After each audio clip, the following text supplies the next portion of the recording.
We move on to the second type, that is the second conditional, type 2.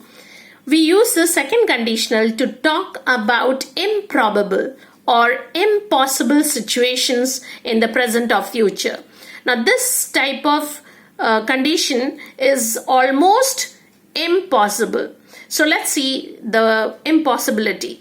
If plus simple past, it is in the past, plus in the main clause, would plus verb, could plus verb. So would or could plus verb. So what is the possibility? 0 to 5% possibility. The possibility is meager, 0 to 5% only. But the main clause has, of course, 100% certainty. So what is it? If I had more time, I'd exercise more. But I don't have more time, so I don't. If I had, now look, this is simple past. If I had more time, of course I didn't have time. So I'd exercise more. I would have done it. But since I didn't have more time, I didn't. If I were rich, I would spend all my time traveling. So, but I'm not rich. So I can't go traveling. I hope you have understood that part. So what is in the type 2 condition? The condition or the first part, the if clause, tells us the possibility which is almost 0. So there is no possibility. So it's improbable or impossible situation and therefore will never happen. So you have some fixed idioms also. If I were, if I was. Now, where instead of was is more formal. So, you could use any of these. If I was, usually we speak when we, in conversations, when we use, or when we talk, during conversations we use if I was. But more formal when we say if I were. Were instead of was is more formal and is preferably used in purely imaginary statements, as if I was or if I were a millionaire, I would lead a luxurious life. If I were a politician, I would build an ideal village.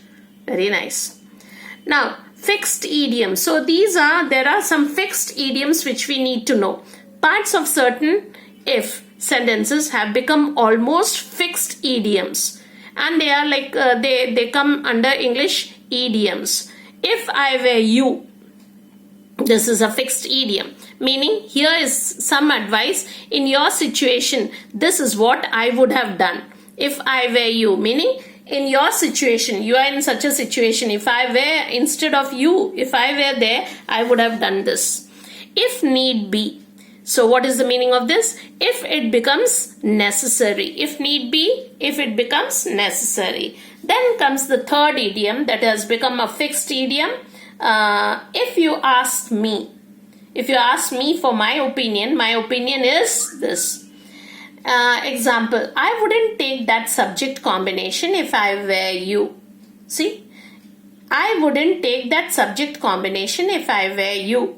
So if I were instead of you, if I were there, I wouldn't have taken that combination. If need be, I'll help you with money. If it is necessary, I would help you with money. I've got a headache.